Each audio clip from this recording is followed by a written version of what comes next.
Qu'est-ce qu'il faut au club ivoirien pour être compétitif au plan africain?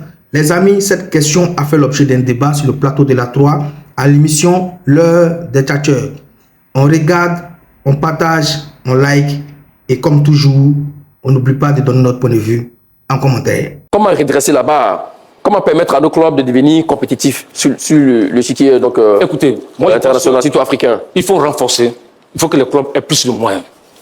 Et aujourd'hui, quand tu vas dire non que c'est faux, mais quand tu diriges un football, quand il y a une ligue, l'objectif de la ligue, c'est de rendre les clubs forts. Et la ligue va chercher les moyens financiers, droits télé, sponsors, tout ça c'est reversé au club.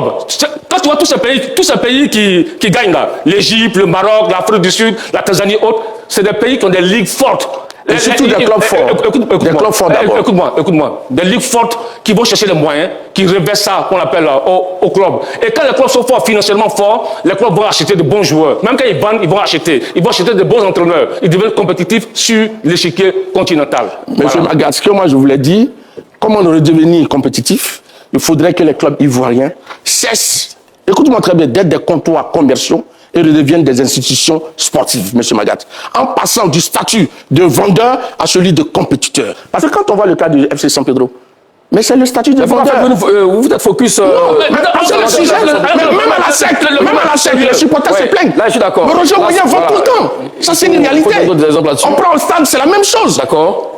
On change carrément l'effectif. Les meilleurs sont allés où? Sont allés ailleurs. Voilà le fond du problème. Si on revient à cela, comme du temps des Simplices Insou et de Roger Moyen à ses débuts, le football ivoirien sera fort. Voilà le secret. Donc, M. Magat, il faut également investir dans l'expérience. C'est vrai, aujourd'hui, vous savez, les clubs ont plus l'habitude de recruter les jeunes de U20, U17. Et vous savez pourquoi? C'est pour les vendre. C'est tout. Alors, concrètement... Donc, miser sur l'expérience, des joueurs d'expérience qui peuvent rester et donner un plus à notre football.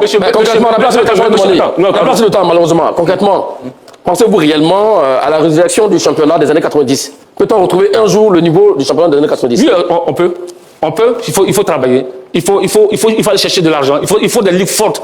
Il faut des clubs forts. Si on a des clubs forts, si on a une ligue forte... Et que la ligue n'est pas forte? Non, la ligue est très faible. Non, la ligue est très faible. Monsieur Magat. Écoute-moi.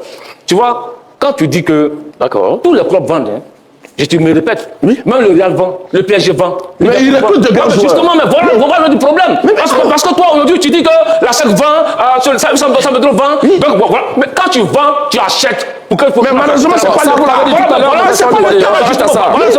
Mais donc, c'est pas le niveau du football ivoirien. C'est pourquoi Attends. C'est quoi la joue où? C'est quoi la joue tout à l'heure? Tout à l'heure, vous n'avez pas répété cet argument. Alors, je vais laisser la permission aussi à Martial Gourou de répondre à la question sur le niveau du championnat des années 90. Peut-on retrouver ce niveau-là? Si oui, pas oui, c'est possible. En faisant quoi? En 90, les joueurs n'allaient pas à tout vent.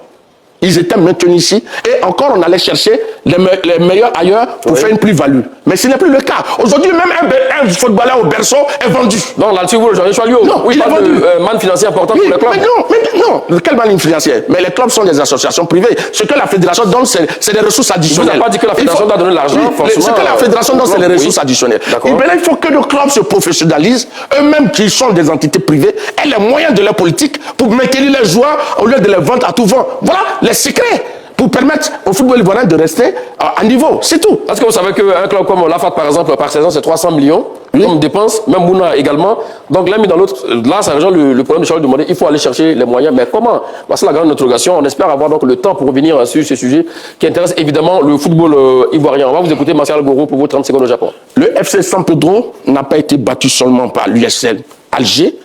Il a été vendu à la formation algérienne. Il faut avoir l'honnêteté de dire. Comment espérer gagner une guerre quand on vend ses meilleurs généraux et ses meilleures munitions à l'ennemi en plein champ de bataille? S'il te plaît, en plein champ de bataille. Donc l'élimination du FC San Pedro n'est pas liée au niveau du championnat ivoirien, mais au management des clubs ivoiriens qui préfèrent privilégier les billets de banque au résultat. C'est tout. Alors, je vais demander. Oui, je confirme que la défaite du FC San Pedro révèle le niveau du championnat ivoirien. C'est devenu récurrent. C'est un serpent de mer.